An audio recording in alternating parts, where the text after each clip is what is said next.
So good morning. I think how many people do we have online now?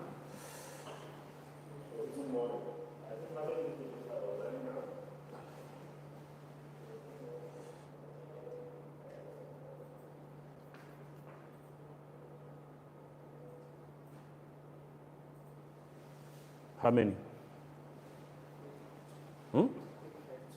Okay, so good morning, ladies and gentlemen, and thank you very much for connecting us this morning.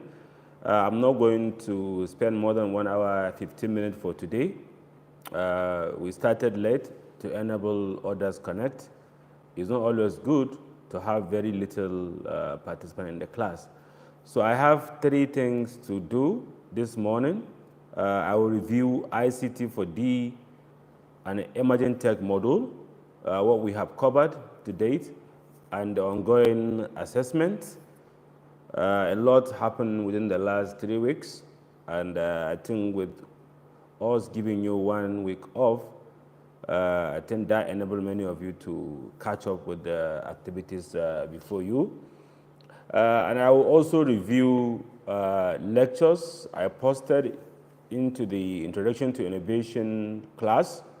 It's a very interactive lecture done by Fatima, and I believe if you watch the video, you would definitely have a basic understanding of what innovation is all about.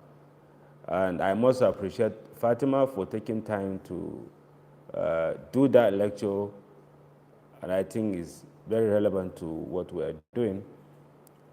I'll also look at the activities for Introduction to Innovation module. There is a lot of work for us to do going forward. And I will just have to switch my screen. So by default, you should be able to have 4 modules in your dashboard. If you don't have these 4 modules in your dashboard, I suggest you please reach out to the tech team. Email ideas@Bayes University, and I believe they will be happy to support you. So I just log into one of the participant account. I think we started with the digital literacy. I believe many of you are still doing the digital literacy. If you are still on this, I suggest you move fast and do it as soon as you can. As I said yesterday when we had the physical interaction, we'll let this course to go on as a rolling module. But for those that are taking part in the physical class, it cannot go on like this because we set a target. We hope to get all our physical participants before the end of this week, end of this month. So if you really want to be with us in person, you just have to move fast, finish the digital literacy, then you will log into the ICT 4D module. If you look at the number, for the Ideas Digital Literacy, we have about 56,000 participants. But for the next module, we have those about 16,000. And for Emerging Technologies, we still have about 16,271 participants. Yes. Then we also have the Introduction to Innovation. So the requirement for you to be enrolled into the your core area of interest is passing these 4 modules. So you must pass digital literacy for you to be enrolled into ICT for D. So by default, if you're in ICT for D, it clearly means you pass the digital literacy model. So if you pass digital literacy model, you pass ICT for D, you pass emerging tech, you pass Introduction to Innovation, will automatically add you into your main area of interest. And really, you need to have your attention focused towards this. We must get this done before the end of this month. The physical class starts first Monday of May. I will suggest you go on and do that. So I got a message from Abdul. Abdul just hinted me there is something ongoing. He wants you to interact with our Telegram account. So you send to my base email. Did you email me to my base email? It's not yet in my email, Abdul. I didn't have it. Yeah, I didn't have your email. So maybe it's still on its way coming. So anyway, maybe I'll wait for a bit. If you can do it, I'll quickly send. So Abdul wants you to interact by Telegram. I suggest, please, if you are not in the Telegram account, log into the Telegram. A lot is happening there, so that you don't miss out in many important information. I still don't have it. Okay, so I think I have it. So I'll just hang on for maybe 1 minute. So colleagues, this is the link to sign on to the Telegram. You can post your question by the Telegram if you have any question to ask this morning. And I think it's important if you can email the participant the QR code. Yes. Do I still need to wait for more time? Or I can go on? Let me do this, probably. If you can take the camera up. Maybe, is it okay now? Can you scan? I mean, you can try and scan to be sure the participant can get us. We can adjust after doing the... Can you scan the QR code? Because it's very important they have it.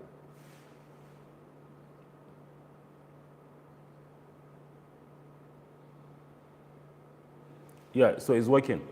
So I will still give 30 seconds for you to get the QR code.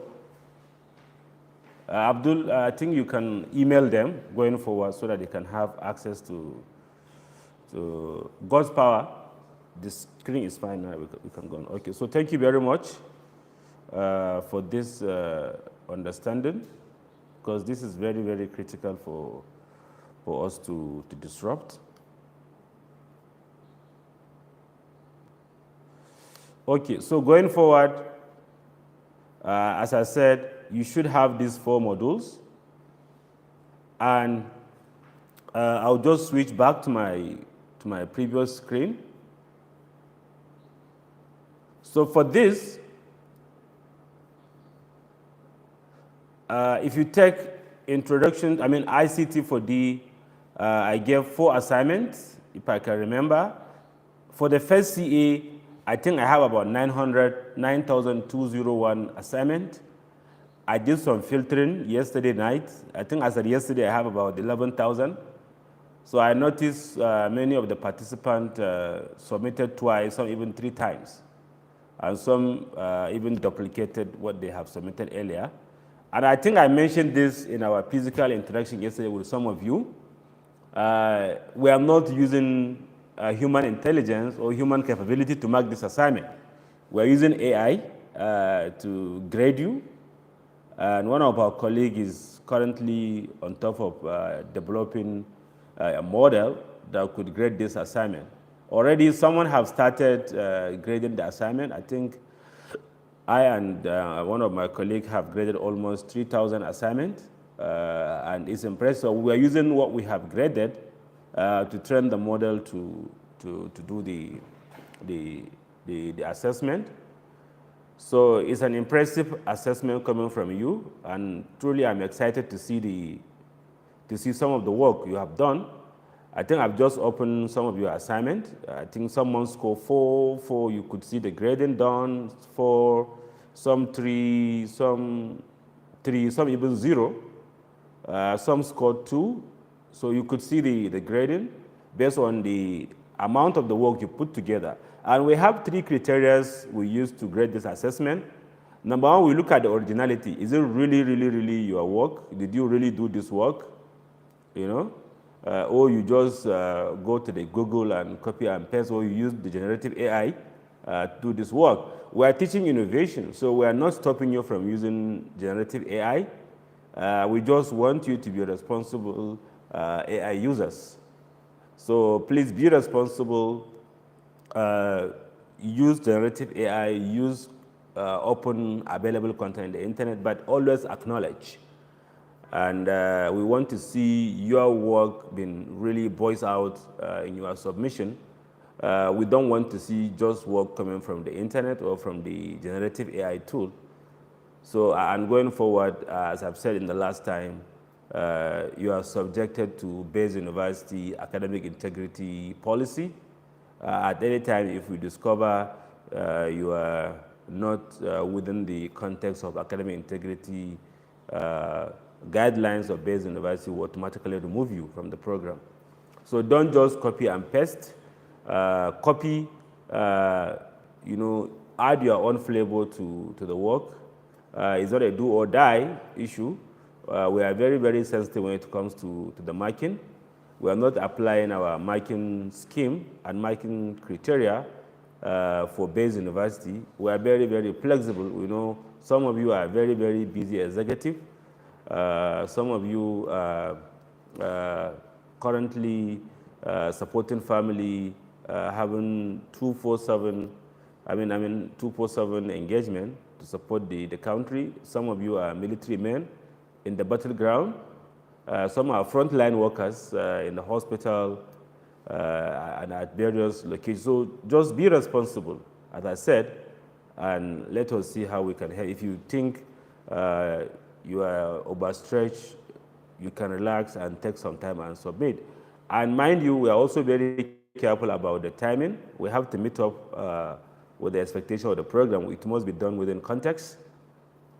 So I think that's all for the first assignment. I think for the second assignment, we have about 8199, 8198 assignment. I think I said yesterday it's about 9,000. So I was able to trim down the submission. As I said, it's also very, very impressive submission from you. The quality of the work done by many is incredible. And we look forward to see more of this coming from you.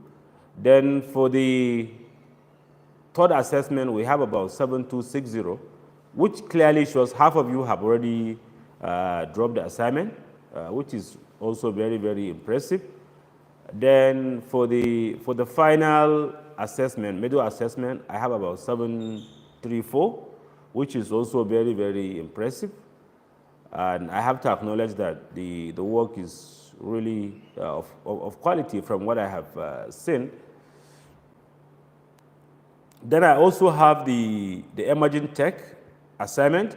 So based on your suggestion and your feedback, I only gave one single assignment for the emerging tech. And I can see your submission is also very, very impressive. It's really, really very well.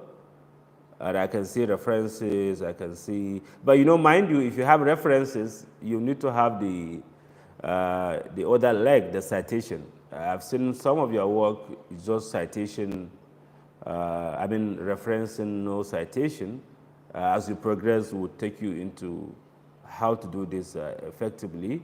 But the most important element for this engagement this morning is to show you what you guys have already done for the major assessment for the ICT for D.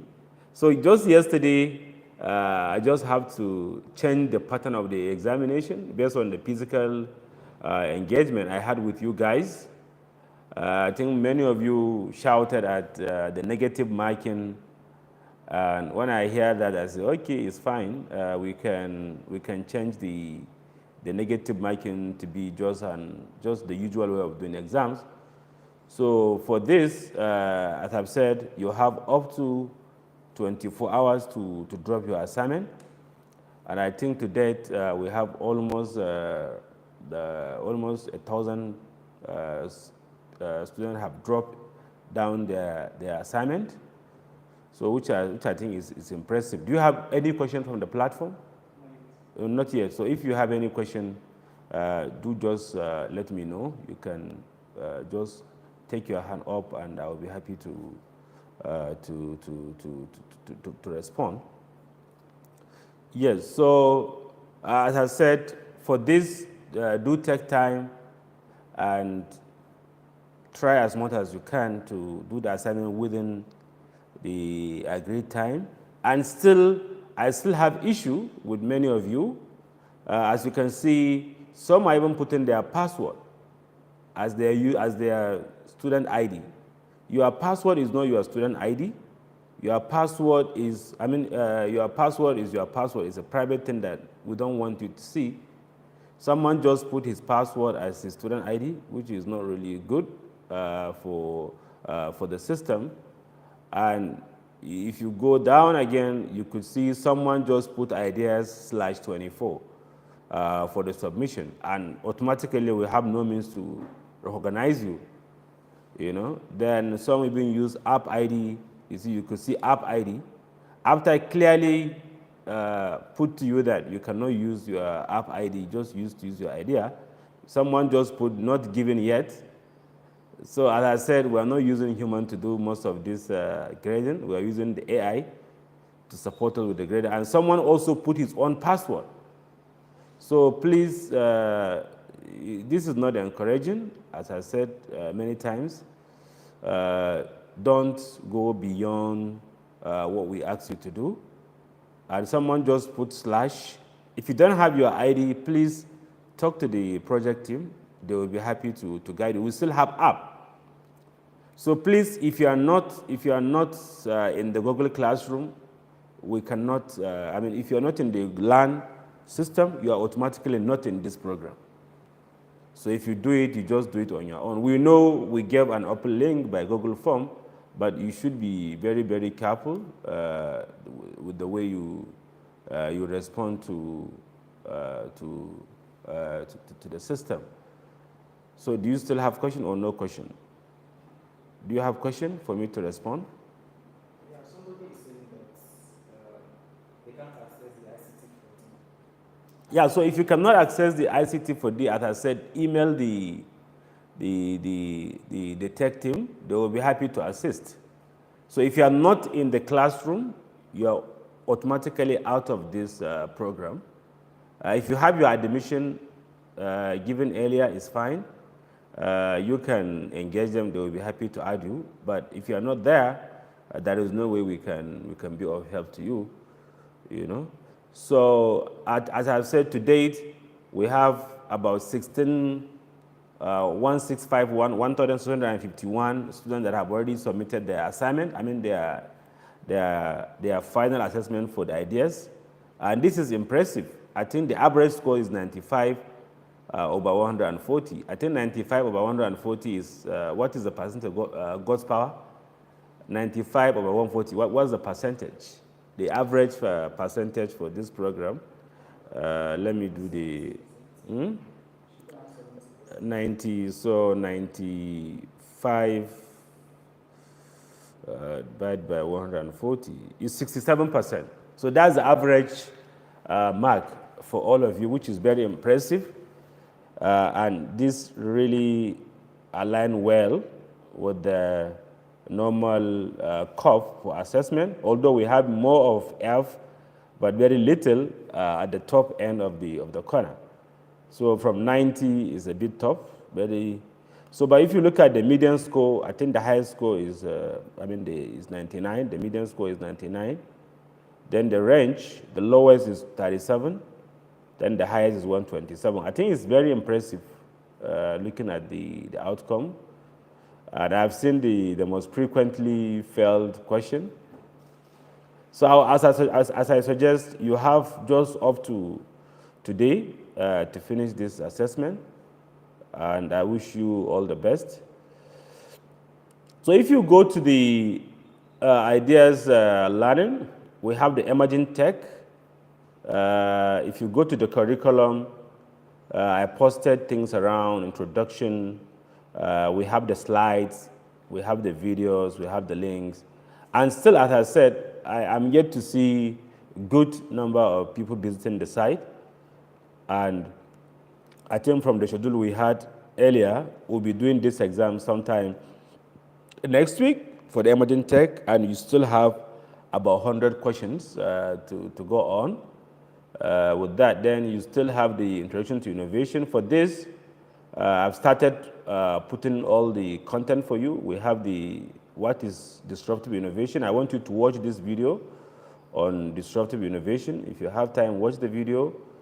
You have the recommended books. I think I put around 25 books. Sorry, about 5 books for you to read. I have 21 lessons for the 21st century. In fact, it's a recommended book for all our Introduction to Innovation students. I teach Introduction to Innovation for our students in the university, and it's a compulsory course for all students.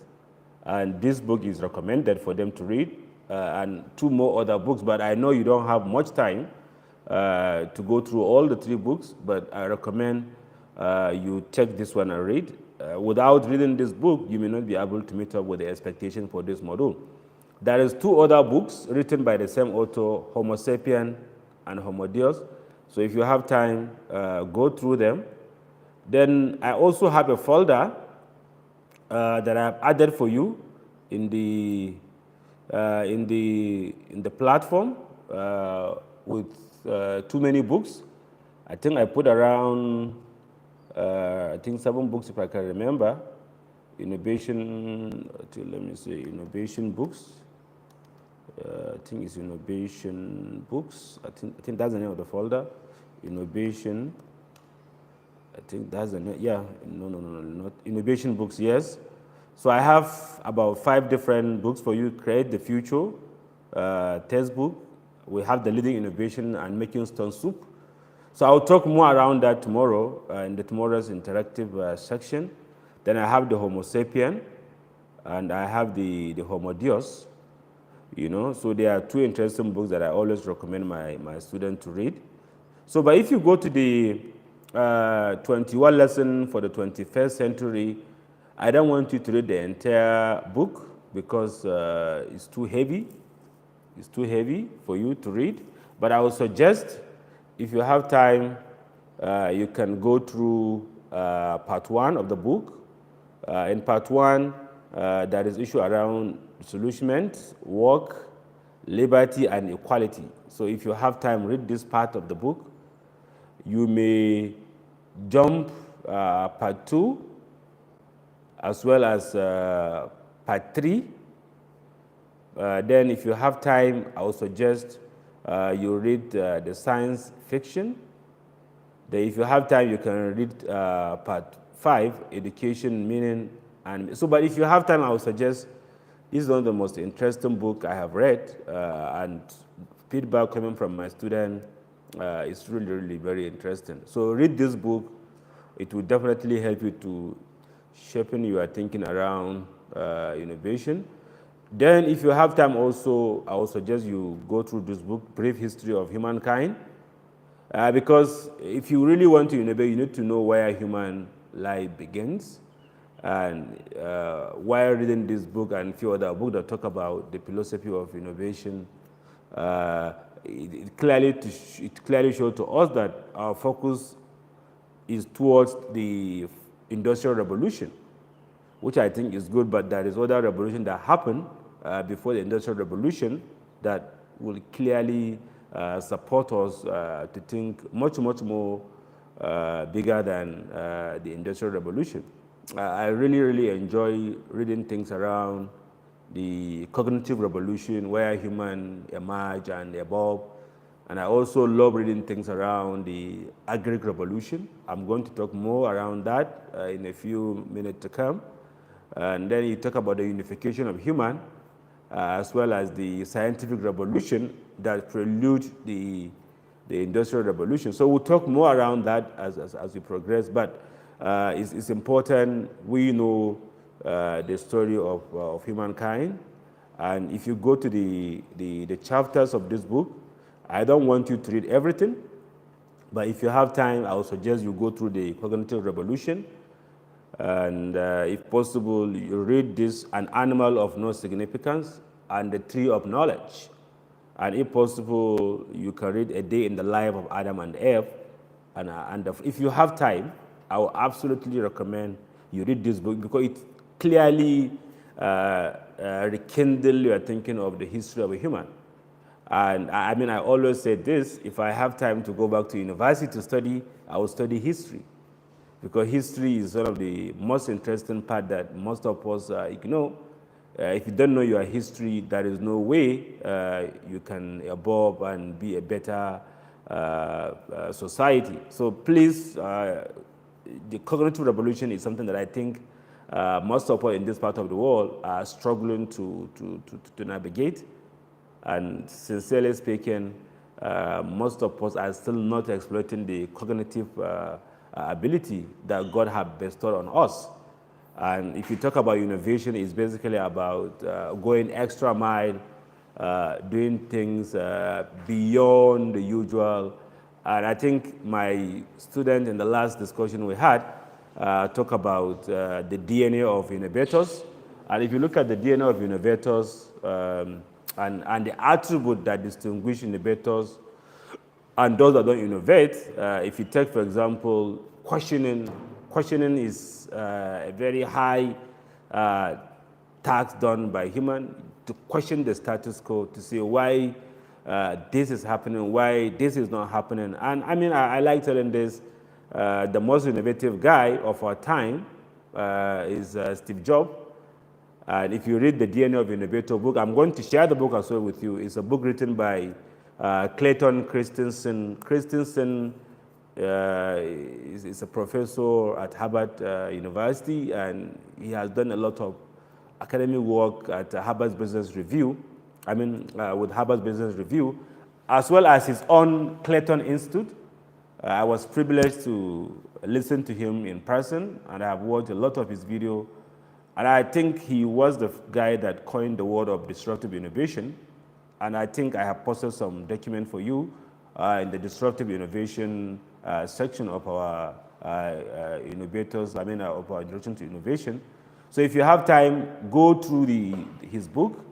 And in his book, he clearly pointed out the 5 attributes that innovators are really ahead of us. I mentioned questioning. And why he mentions Steve Jobs as the most innovative guy in the world is because he asked this question, why we have computers only in the science community or in the big industries or only for the government, and why computers are big. He asked this question. And his thinking is, why not human or individual that run things in their bedroom, in their kitchen, in their backyard, have the computers? And that question led him to network with one of his associates that is very expert in electrical engineering. And he said, yes, because computers are big because they consume a lot of power. And that's basically what computer does, given computing power. And along the way, they were able to talk together, and they were able to break the barrier, and they led to the development of personal computing. And that's why most of us have tablet, wearables, is because of the question Steve Jobs coined about why we only have computers in the scientific environment, as well as why computers are really big in the mainframe and mini-frame architecture. And his association with his colleague who is expert in power engineering led them to develop something really very big. So if you take questioning, you take association and networking, a key element that innovators have.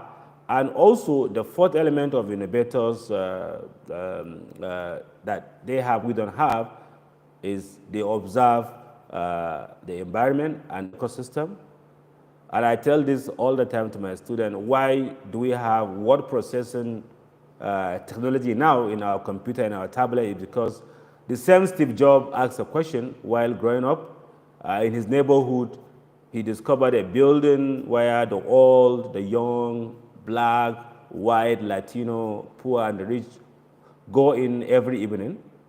And his thinking is, by evening, people should be at home resting, or they should be at the pub or doing some sport. But he sees people flooding into a particular building and without any racial discrimination. And he asked the question, why are they going in there? And he went in there and he discovered that they are learning calligraphy. you know. So that is observation. He observed his environment, and that led him to go in there, and he discovered they are learning calligraphy. And he found calligraphy very fascinating, and he just uh, get interest into learning calligraphy, and he joined them and he learned. He experimented what calligraphy is, and that led us to have the word processing technology. So I can go on and on and on telling you stories around how big innovators come up with a big idea that is solving current problems. If you take the history of vaccination, the same story. It's a product of questioning, observation, experimenting, networking, and association. I think I have talked about that in the previous conversation. The same thing with Facebook. The same thing with YouTube. The same thing with Zoom. You know, the founder of Zoom works with Cisco for too many years, and he has been telling them, guys, you can do virtual meeting without having to have a hardware. I remember 10 years ago, for you to have this type of meeting that we do, each one of us must have a specialized hardware. You know, usually you need to have that hardware, you need to have that device to do the virtual meeting. But now it's democratized. And I think Zoom, Meet, and a few other technologies have disrupted the entire communication system. The same thing with Microsoft. A lot of innovation happening all over there. Telegraph, as you guys do, connect, name it. You know, if you take bioengineering, biomedical, precision agriculture, it's a combination of asking the hard question. You know, why things are not going fine, why things are going this way. Can we change this model and have this model to get this thing done much better? So the cognitive revolution is still really very relevant to our understanding. I would suggest you go through the book. And if you notice, even in the book, Harari gave many interesting examples. I mean, lion is a big animal. You know, if you take horse, we base our assumption based on horsepower. You know, but human is able to humble these big animals because our cognitive revolution is really much more beyond what they have. So the agri-revolution, I think for Africa, we are still struggling to even feed. We are talking about how to build food security. Many countries, they have forgot about food security. You know, it's not something that people think about it now. Because the reality is you cannot innovate if you have an empty stomach. And I think it's something that I think is very important. We begin to innovate to see how we can possibly get into food security, water security, even safety. I watched a video done by one of the former governors from the southeast. I mean, yeah, from the southwest. I mean, south. And he talked about education.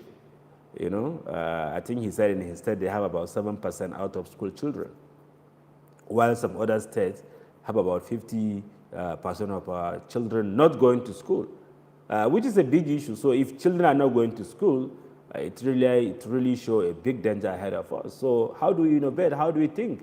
You ask a question. I ask myself this question every day, and I told this story 2 days ago when I had this type of opportunity to talk. I said not too long ago, I traveled to Kaduna by train, and I counted over 2,500 youths just up the road, or some in the farm, some in the junkyard, some in the mining site, some in the bush, just roaming around, over 2,000. Just in a 2 hours train journey. And even I have counted this for 30 days. While coming to work, I used to count how many number of children that should have been in the school, but they're not in the school. So I'm getting very well about seeing these children not in the school. And that's why we do a lot of intervention around supporting children that are not in the school to go back to the school. So it's a question that we need to ask. Why are they not going to the school? Do they need food? If they need food, then how do we give them food? And I remember the Minister of Education recently said in one of the media briefing that government have taken about 2 million children back to school. Very impressive. So we as innovators, we can ask the question, how did the federal government take these children back to the school? And that can inform our collective effort to see how we can bring back the status quo. And I think it's an area where most of us need to begin to think about it. And we need to really, really build this culture. And I always tell my students, if you have time, go to the internet, search the Innovator's DNA question. You can do the assessment. And if you go through the assessment, I think it's about $150 that you can pay and do the assessment. And they will tell you you are not doing good in asking questions, you're not doing good in association, you're not good in networking. You see, networking and association is a two different thing. And I think though they have some similarities, but it's important if we begin to distinguish each. And experimenting is also something that have to do with observation. You know, observation led usually to experimenting something. If you observe something, you say, oh, how to do this, how to do that, and maybe I can try, maybe if I try, I can make a positive impact. And that also led to boosting someone's creativity. So if you have time, go through this book. Then the part 3 of the book, Unification of Humankind, talk about the arrow of history, talk about the center of money, the imperial vision, the law of religion, and the secret of success. And I watched Harari's video just recently. He was put into the stage by one of the leading editor at Economist, and he was put side by side by Mustafa. Mustafa is one of the leading AI investor and innovator, and they talk about very serious issue that is really militating us now. And they talk about the human civilization, and they talk about human involvement and how human thinking and engagement with the reality and society change. And of recent, I remember they talk about things around things around independence, how most of the developing countries got their independence, and along the way, does that really change something for good also or for bad? And I remember while watching the video, they talk about what will change the future now. I remember they talk about television, radio, they talk about printing press, and they mentioned in their article that this agent of socialization or modernization are centered around being engaged or being given content by the human. If you have a printing press, you need to have someone that will write the books or the article or the blog for people to have access. If you have a radio station, someone have to talk. If you have a TV station, someone have to talk. But now with generative AI, this AI, they are emerging, they are evolving, they are learning, they are relearning, they generate content, and they are leveraging what we have said and what we didn't even say, and they leverage how we even react to digital content and how we even respond to things we see in the internet, and they are learning from that, and they are building their own they're building their own intelligence, and they talk about the general human intelligence, and so it's really, really very important we begin to think about this, and probably as we progress, we can bring the innovation scope into our perspective. Then if you talk about the scientific revolution, they talk about the discovery of ignorance, very interesting thing, the marriage of science and empire. I think it's really one of the sections I love reading in this book. And they talk about the capitalist greed. And I remember reading something around Adam Smith in one of the book written by one of the prominent economists, and they talk about we should reach the end of capitalism by, I think, 2060. And I think with the digital revolution, globalization, getting out of capitalism, I think is something that I don't see it happening soon. And I think one of the authors said capitalism is now pushed forward by almost 500 years. And from the capitalism theory, by now, we should be thinking, we don't need to be thinking about what to eat, what to wear. People should just think about entertainment, creativity, and having a much more better, meaningful life. And if you look at the statistics and indicators globally, uh, people are living really, really in a very desperate situation. And even though we claim that there is a lot of advancement in tech, science, and civilization, and I mentioned this even 2 days ago in the section we had, uh, China, if you look at China 1960, 1990, and to date, a lot of things happened because they were able to do things that fit within their own status quo, and they were able to do things in a Chinese way. And if you look at the productivity growth of the world, China is about 7 to 8% annual productivity growth, while other developed countries are just battling to just be within the 1%.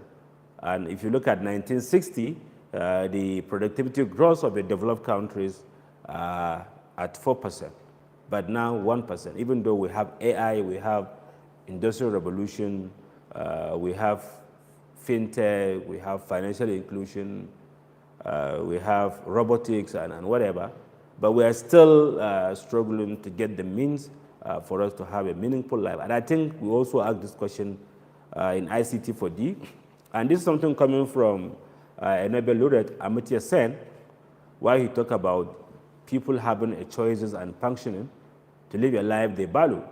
And I remember he was put into a massive criticisms by his critic that you cannot just have an open model where people have no list or have no reference of what they need to say, this is my priority.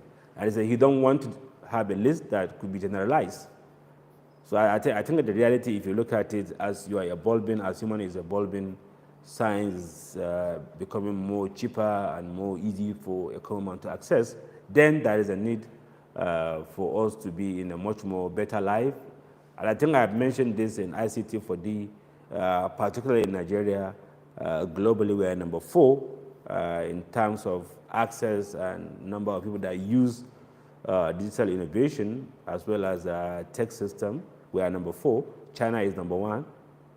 India is number 2. US is number 3. We are number 4. But still, that doesn't translate into having a much more prosperous and society that we are very, very much proud of. And that have to do with our thinking towards or responding towards to the global change and how the society evolves. So it's important if you're thinking about innovation. Innovation can happen anywhere. Innovation can happen in the lab. Innovation can happen even in a beer parlor. Innovation can happen in madrasa. It can happen in the church. And I think a lot of work is ongoing in Nigeria that just require a push for us to get to the promised land. And I think it all goes down to building a system where most of us can have the support they need to excel. And I know the federal government is doing a lot through NIDA, trying to see how this innovation could be pushed forward. And I think we have done a lot, and we have leapfrogged in many key areas, particularly with the access to mobile phone, digital identity. I think half of us have digital identity. We have ID number, half of us. And I think even yesterday, one of the state coordinator of the NIMSI shared a circular with me that going forward, for one to access government services, they must have identity. I think that's a big push for digital revolution. And I know NIDA have done a lot around Startup Friday, a lot of work around startup to support pre-ideation and ideation. And I think it's clearly open to us that if we really want to innovate, we have all the platform to innovate. All what we want to innovate in these days is having access to digital technology, having access to digital content, and there is a lot of work around open science, open innovation, open data. And just this morning, on Monday, I had a meeting with Nazir Halilu. He's leading the grade 3 project in Nigeria, and I was very impressed with the quality of work they have done. In fact, the most interesting part I have seen is the number of the mosques in Nigeria. You know, they have really captured that. And I asked him many serious questions that I think he said, this is what the fund or the project is interested in, working with collaborative partners, building data around practically everything. And the most interesting part I have also seen from him is showing me where schools are cited, and he was able to demonstrate to me with what they have done, how they are advising government where to build a school, because I think the standard for them is school must be within 2 kilometers. So a lot of innovation is ongoing, and all what we need to do is to tap into the open innovation ecosystem. And when I say open innovation ecosystem, I mean open data, open network, open system, open science, open research. In fact, practically everything is open now. If you have a grant this day to do a research, the grant agency will put you into a rigor of open science. If you do an interview, can you put the raw interview for us to see? If you do a visit, can you geotag the location where you capture this data? And I think a lot of work is really, really ongoing in Nigeria, and that may likely support us to have a more social and inclusive society. So if you have time, read all this chapter. I like this, the marriage of science and the empire. I like the capitalist greed. And the permanent revolution is also something that I think is really, really very, very interesting. So if you have time, as I said, read this book, have an idea around, beyond just this course that we are doing, have an idea about how human evolved.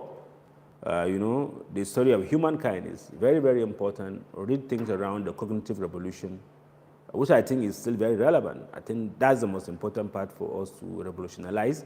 While we think about science, you know, most of the science fiction movie we watch, and people that travel a lot, when they go to advanced countries, they are already not thinking about security and safety. They are thinking about having a more prosperous and having more enjoyable life. And that's why you see the demands of developed countries is much more different from our developing countries. So I would suggest let us have an open mind, go through the history, get to know the cognitive revolution, get to know what happened in the agri revolution, get to know what happened in the unification of human, and get to know what happened in the scientific revolution. Very, very important. So if you go to the folder again, I think I have this book also that I put for you, Create the Future, Tactics for Disruptive Thinking. If you have time, I would suggest read this book. It's one of the New York Times best-selling author, Jeremy. I've read some of his book. It's really, really interesting book. And if you read this book, you will definitely learn how to innovate and how you can be a real change agent. And when I say change agent, I don't mean you have to change Nigeria entirely. You can change how things happen in your village, in your society, in your community, and how things even change within even the ideas program that we're doing. I must acknowledge one of our participants. He set up a WhatsApp group, and I think today he have about 900 participants. This is an innovation. And things that we put in the classroom, he download them, and he make them much, much more easier for you to digest. And I must also acknowledge one of our colleagues, Grema. When I posted the video for the ICT for D, I think about 16 videos, he says, sir, I think it would be nice if I use the AI tool to convert this video into text format, because the English is very hard, and most of us may not be able to understand what the guy is saying, but I do understand some of the few things he's saying. And I must really appreciate Grema. Grema took time within a week. He was able to summarize all the videos into about 160 pages. So this is innovation, you know? And I believe when I say to my student and I talk about innovation, you don't need to be Mark Zuckerberg, you don't need to be Bill Gates. You could do something very small. And if you remember, if you read history, things around like Darwinism, Einstein, Einstein do a lot of work around science and physics, but he didn't really break through during his time. I read a book about 5 years ago. I still have the book. It's a book written by Stephen Hawking, where he wrote an autobiography of Einstein. Very interesting book. And some of the work that Stephen Hawking put forward is a work that he got inspired from other scientists like the Einstein. If you take Elon Musk, he's one of the most innovative guy of our time, and he's practically leveraging work that has already been done by the top scientists. At the same time, if you take, I always like to tell this story, the guy that invented World Wide Web, he's still alive, Sir Tim Berners-Lee. I was privileged to listen to his lectures and in one conference, and he invented the World Wide Web, and the capitalists of the web or of the internet leveraged his work. Without World Wide Web, there would be no Facebook, there would be no YouTube, there would be no e-commerce, there would be no e-learning. We are leveraging web technology to do this type of thing. I think we now have Web 3.0, right, Abdul? So we have Web 3.0. We have Web 1.0, which is basically one-way. Web 2.0 is two-way, where people could have good interaction. Then Web 3 is beyond what we think about. It's taking internet or digital communication to the next level. He's really very sad to see that internet is being used as a tool for capitalism. And all the guys that ride on his technology are now billionaires. I'm not sure Sir Tim Berners-Lee is a billionaire. I know he's still teaching in one of the colleges at Oxford University. And I follow the work he's doing with one of the leading data scientists, Sir Nibald, I think Shibod. He was at the University of Southampton. When I was doing my PhD, my supervisor invited him in 2015 or 16, to give a keynote around the work he has done with the open data and open innovation. So, I mean, it's important to read history about innovators, and it's important to know the limitation they experience. And even I say this all the time, innovation can happen anywhere. I think it's important we have this thinking. We don't need to solve the global problem. If you can solve a simple problem by just innovating. I mean, someone talked about Indomie to us in one of the conference. Indomie is a product of innovation. Why people like Indomie noodles? Because it's cooked to quick. I mean, it's quick to cook, and it tastes good. And you can make it much more better if you garnish it with vegetable and some onions, and you could have a better meal. And Indomie happened to be a fast food because someone think about how do we cook food that is rapid. And I watched a video, I think, circulated recently. The Chinese have done a technology that you can cook rice by just putting water in a solution, then you begin to have steam, and you can have rice cooked on the go, which is very, very, I know, when I watched it, I thought it's a fiction, but someone that understands Hausa who happened to be in China did the video and shared recently. So this is big innovation. So how do we fight food security? How do we fight insurgency? We cannot just fight this insecurity with a normal gun.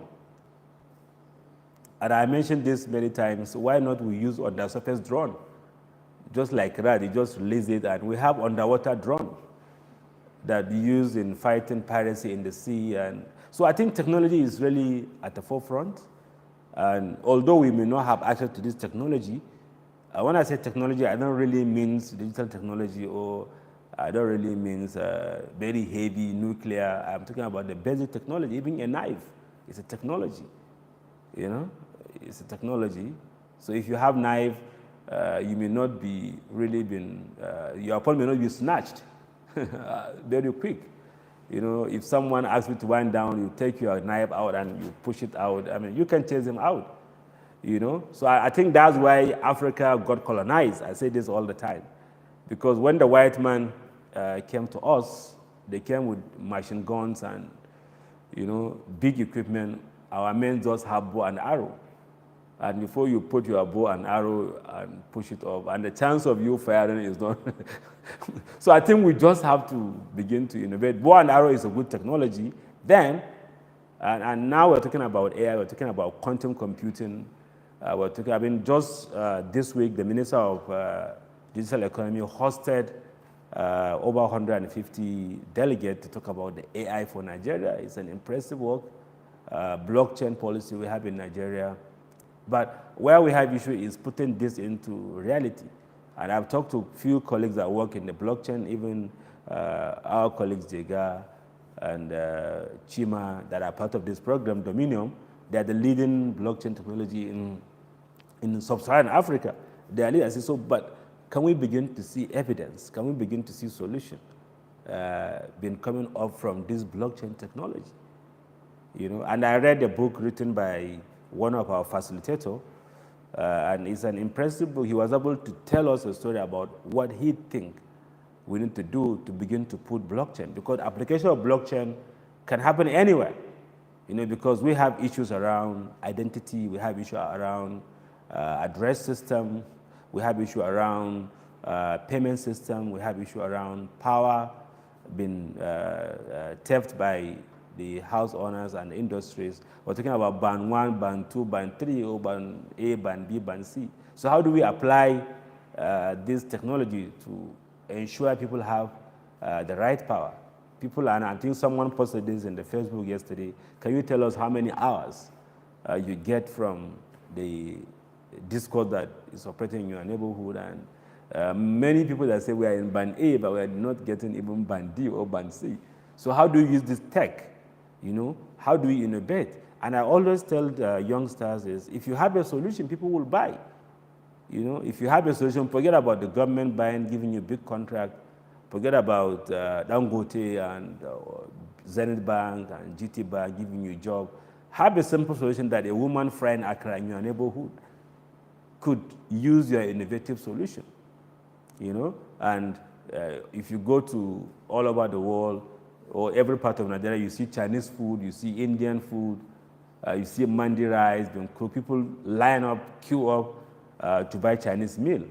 But I've never seen this type of food being put in China. I've never seen a dambu is a local house of food, or amala being packaged like Indomie. If I want to cook amala, I don't need to go through the process of pounding, grinding. You know, if I want to cook ewedu soup, very difficult to do. You know, or oha or ukazi soup. Can I have that just like Indomie? Because here we have the raw ingredient. We have tomato, we have vegetables all over. You know, can we have this soup done in a bottle or in a tin or in a can, where all what I need to do is just microwave, or I can even eat? You know, the sardine we eat, the geisha we eat. Can we begin to have that technology? You know, can we begin to use local resources, even fodder? I've never seen fodder that you can put it in a container and just put it in your backyard without having to put it under refrigeration. You know, can we have something? Can we research around how to even make fodder to be a global brand? You know, can we begin to say, oh, I need to have this pounded yam. I've seen the paddy. I mean, how do you call it? Poundo. But it's not as good as the real pounded yam that you get the fresh yam, boil and pound it. It's not as good as the powdered. So we need to do research around that. We need to innovate. We need to think about the model, the best practice of doing things around that. And I've said this many times to colleagues. Possibility of area of innovation is around education, healthcare, agri. The man planted in his farm don't want to hear big signs.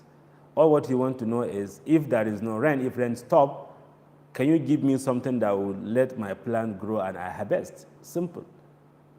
If there is a flooding in our area, can we have something? Can we have a seed that could withstand flooding? If you have this, people will definitely buy in. And there is a lot of angel investors, and there is a lot of seed investors that could fund your idea, and along the way you can. So a lot of work that I think we need to we need to go on. And I love reading this book. And this book definitely, give you a lot of things for you to, you are about experiencing history, highest rate of change, disruption, and opportunity. So if you disrupt, you definitely have opportunity. And I like the notion of disruptive innovation, and not just innovating at the basic level.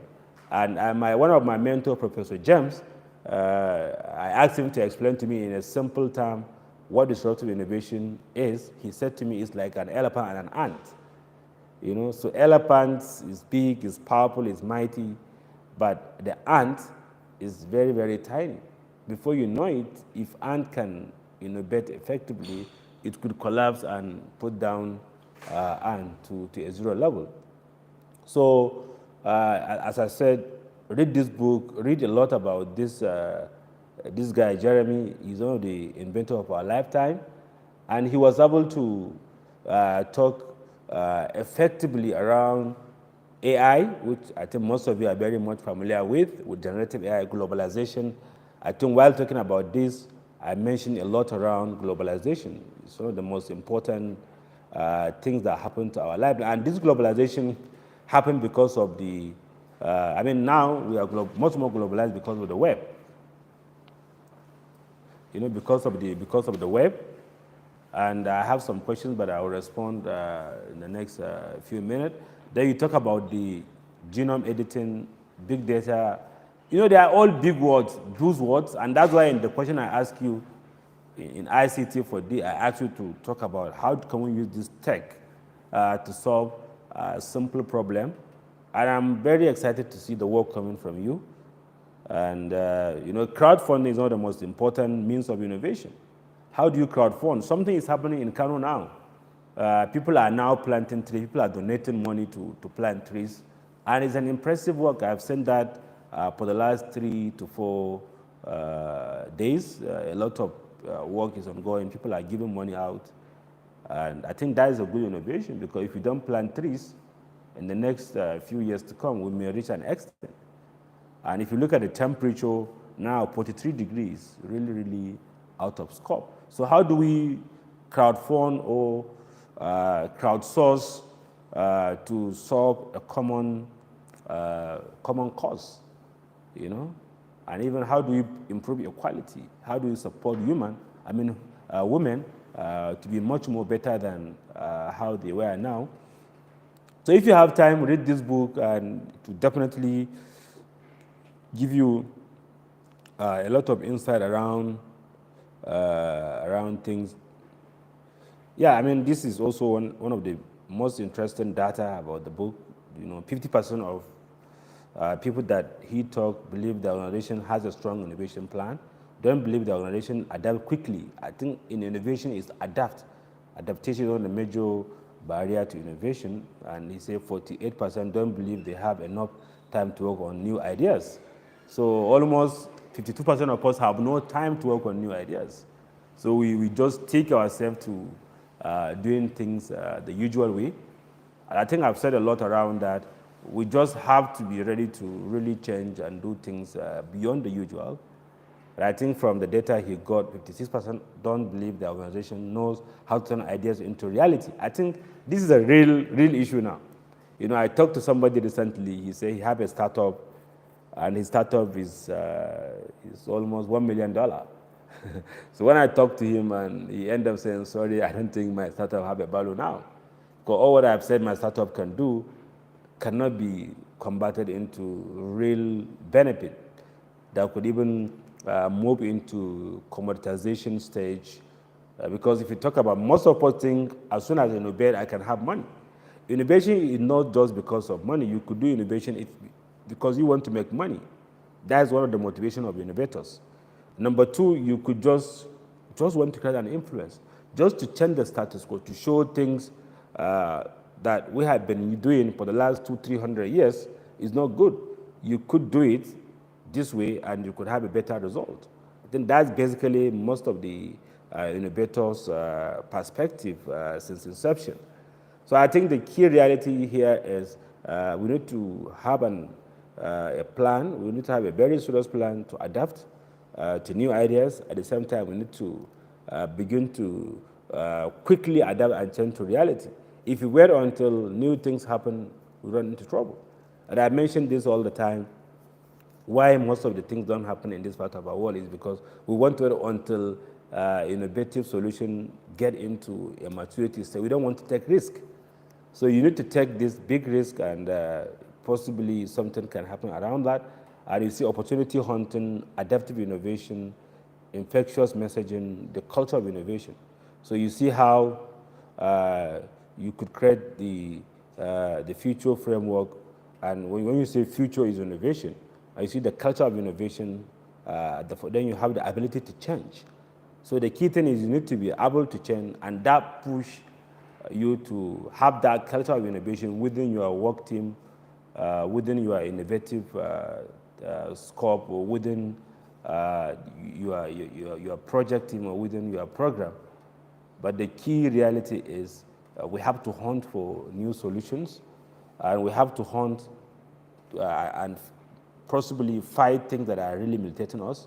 And basically, you see, you have to ideate, refine, prototype, test, and define. You could start from anywhere. If you test something not good, you could refine it, you could, move it up, and take it up. And basically, from ideation, from pre-ideation to ideation, if you look at this ideation, you can do it alone in some instance, but if you want to ideate better, you need to have more people supporting within your network. And this refinement, you cannot do it alone. So you need someone to accelerate your thinking. Basically, it may not be money acceleration. It could be better design. It could be maybe forming synergy to have a better solution. But I see this prototyping basically where you need to be scale up. You need someone to give you tool. You need someone to give you a new method. You need someone to give you a factory to do something much, much more bigger.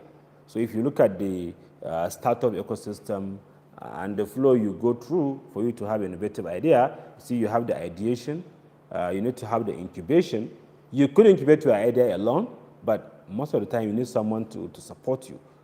I see this basically where you need to refine your thinking. Then if you accelerate, you incubate. So you need to cross the valley of death. And that valley of death is the most difficult part of innovators' crisis. You have a good idea, you incubate, someone accelerates you, but you drawn into the valley of, the valley of death.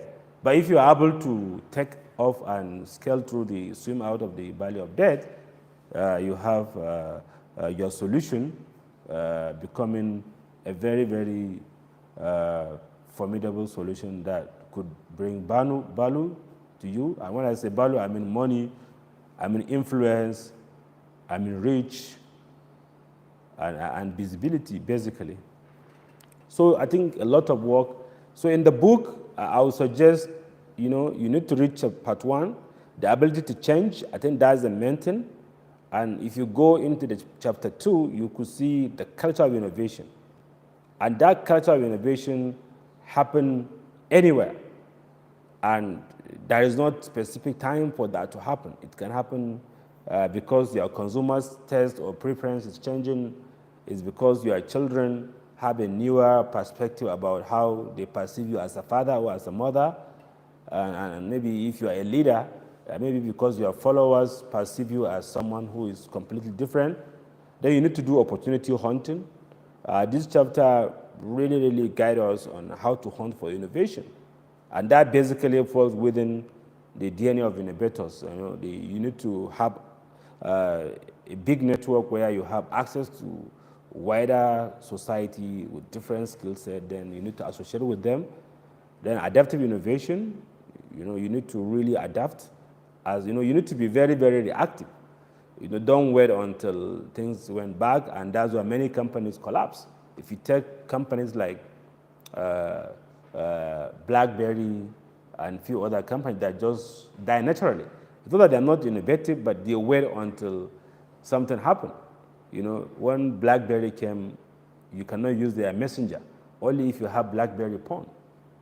Along the way, we started getting new messaging app, and they said, oh, sorry, you can install Messenger in other phones. Quite late, and this infectious messaging, your message for innovation must be very, very visible. It must be very potent, and it must be leading. If you have a solution and you cannot use the message to infect people to know what you're offering easily, no one evangelized you to use WhatsApp. No one pushed you to use Facebook. No one pushed you to buy a mobile phone because you see it as something that you cannot do without that. I don't really see us not saying that, oh, sorry, I'm no longer going to do any social media, because these solutions are very infectious. Once they get into us, you feel like you just have to do it, even like a coke. People that are really into taking coke, they cannot be off the coke. You say, oh, I must go to this iya amala joint, because iya amala is very innovative. When you go there, you eat amala, you get comfort, you get satisfaction, basically. Not more than it. So, oh, I must buy Honda, because Honda have something really, really that. So, as I said, we don't have much time to do this course. If you have time, go through all these books, and if there is any question you need to put, you can email us. I will be happy to support. So, as I said, basically today I have just a few things to do: review ICT for D, an emerging tech model, review Fatima's lecture. I think Fatima's have done a lot. She talked about what is innovation, how innovation happens, the process of innovation, what innovators usually do, and I've done a bit about this. So maybe tomorrow, if we have time, if we have good time tomorrow, we'll distinguish between the concept of creativity and innovation, which I think basically that's what I did today, to show that innovation basically happened because that is creativity. Creativity is a raw material for innovation. And I keep saying to my students, innovation is not invention. Innovation is a product of invention and commercialization. And that commercialization doesn't mean making money. So by tomorrow, I will still add more to what Fatima did in her video, Understanding Innovation. And she talked about the factors associated with innovation. And tomorrow, I will go deep into talking about the 4 types of innovation: the disruptive innovation, which I think we spent a lot of time this morning talking about disruptive innovation. Then we'll talk about the incremental innovation and the radical innovation, and how do you even sustain the innovation if you have them. And I think we talk about what innovation is. I like this content that I grabbed from the Royal Academy of Engineering. They talk around humanity has innovated throughout our history. So, and that basically connects to what I have said earlier with the cognitive revolution. Human cognitively revolutionized. Then you do the agric revolution. If you look at it, this happened 300 years before Christ. You have the scientific revolution. Then you also have the industrial revolution. Then you have the human. I think basically the industrial revolution started at 1800, where you have the steam engine, and you have the scale up in industrialization and a few other issues. Are we okay? Yes, then if you look at this, the humanity has really innovated throughout history, basically. And I've mentioned this to know about this. Read Yuval Harari's *Sapien: A Brief History of Humankind*. I think I was able to take you through the book. Then our modern world is the result of this innovation. We have a modern world now where we have vaccination, we have antibiotics, we have good food, we have safety. We are no longer at war, unlike before, where we have no safety, because we have democracy. Democracy is a product of innovation. People think, why do I have to go into war? Why Kasana have to go and fight Kano? Why Daura have to go and fight war? Why don't have to go and fight empire and the rest. So people are no longer at war now. The physical war, but we are still at war of ideology, of politics, of democracy, and whatever. So today's innovation will shape our future. And that's why I said if you have time, you also need to read Harari's book, Homo Deus. Homo Deus talked or projected the human of tomorrow. Earlier on I wanted to talk about the millennial, the Z, and generation Alpha, how they perceive innovation, how they perceive things. So I'll talk more around that as we progress tomorrow.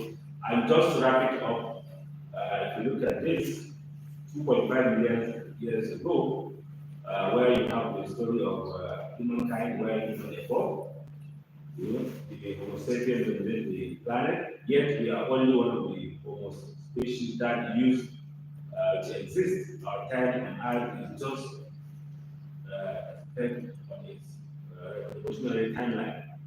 Then you have the Homo sapiens, 0.2 million years ago.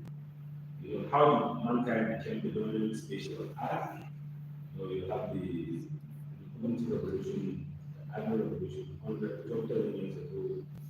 So by understanding our history and how sapiens became the dominant species, we can broaden our perspective and make more deliberate choices about our future. I think that's what basically I try to do today, talk about the story of humankind and probably talk about the future of humanity. And whatever we do today will shape the future. And we blame the past because we didn't know what happened in the past. But we have a chance now to shape the future of tomorrow, and that basically we just have to invest. And I said, if you have time, these three books, they are most rich, Homo sapien, the 12th or 21st century, as well as the Homo Deus. It will really give you a perspective of humanity. In addition to what we know from the God's scripture, we have practically everything from the Bible, from the Quran, and other books God sent to us. But this is in addition to. Then if you go through this, I also like this book, Human Brain Science Development and Human Progress. 1 million years ago, other animal launch, you have 700,000 years ago, the human invented fire through striking stones. And 100,000 years ago, we began to have tools like the one I mentioned, the cutlass, the gun with fire, even houses. Before humans just roam around like animals, no house, and the rest. And here you have, sorry, I have a boyfriend. Hi there. I mean, the animals don't have a boyfriend, they don't even have a wife, they don't have a partner. They just do what they want. And that is evolution. So human really go through very well organized structure. And 12 years ago, we have the agri revolution. Before humans just move around, whatever they have, they eat. They say, oh, why do we have to keep moving? Why not we have a farm? We do dry season farming, we do wet season farming. So it's an innovation. And now we're even thinking of precision agriculture. That happened because our ancestors, our forefathers, were doing something around that. Before we eat anything, now we don't ask, oh, this has little nutrition. I need to eat fish, I need to have protein, I need to have carbohydrates so that I can have a better life. Then you think about the industrial revolution, where we have steam engine, we have printing press, we have railway, and the rest. If you talk about the second industrial revolution, that's when you have the electric revolution, where you have electric machine instead of steam engine powered machine by human. Now you can power by electricity. That's the second industrial revolution. Then you talk about the third revolution, is more of a digital revolution, where things happen in a digital format. So we'll talk more around that tomorrow as we progress. Then you talk about the fourth industrial revolution, where it's AI. Now we are working with AI. AI is having equal intelligence as well. But some futuristic, I even say that AI now of human. So, but what will happen in the future? If AI begin to say, we need to have a discussion, can I go for break? If AI begin to say, oh, sorry, I'm a woman, I'm a man, I need to have a partner, I need to have a husband. You know, oh, sorry, I need to go for Easter holiday, I need to go for Christmas holiday. If AI begin to do that, because AI is learning from what we do. So I think that's an area where most of us will begin to think. And I like what Gary said, the future of tomorrow relies on us, how we engage with the society. We are modern people, yes, but the future is really bright and it's only bright. The future will be bright if we definitely begin to make the future to be much more brighter. So I'm going to stop here. I think I've said this: the Neolithic revolution, you have the machine revolution, you have the green revolution, then now you have the digital revolution, genetically modified crop product, introducing autonomous. I mean, all these are already there. It's not future. You know, I've said this earlier. People are innovating rapidly. Some scientists are even saying that when we have to eat food, when you can have a chip in your body, you feel like you want to eat ukazi and amala. You just feel like you have it. Practically, we don't need to eat food. I don't need to eat food. I only eat food just to service my crab and maybe to get energy to keep moving. So if I can have a cheap computer plan in my body that will give me energy, I will live a better life. Because the more I keep eating, the more I begin to accumulate higher protein, higher calcium, maybe too much water that could lead my system to malfunction. Big issue. Then before you say, oh, sorry, you have diabetes, sorry, you have hypertension, sorry, you have cancer, and I think that's the end. So scientists are thinking about how do we stop even human from eating. And this scientists, they don't have double brain or triple brain. They have the same brain that we have, but they ask questions, very serious questions. Now, I've said this, to be honest, we're not talking about religion, we're talking about science. Some scientists are even thinking of curing death. They see death as a disease. You know, you can have a tablet just to cure your sickness, but now they're thinking of giving you a chip that could stop you from dying. And they have a simple question. If you look at all the histories that we have, human live 900 years, 1,000 years. Why humans are not living longer now? So thank you very much. I'll stop here. If you have any question, I'll be happy to respond. Yeah, someone asked, I will get the book. Yes, the book is already online. I cannot extend the deadline.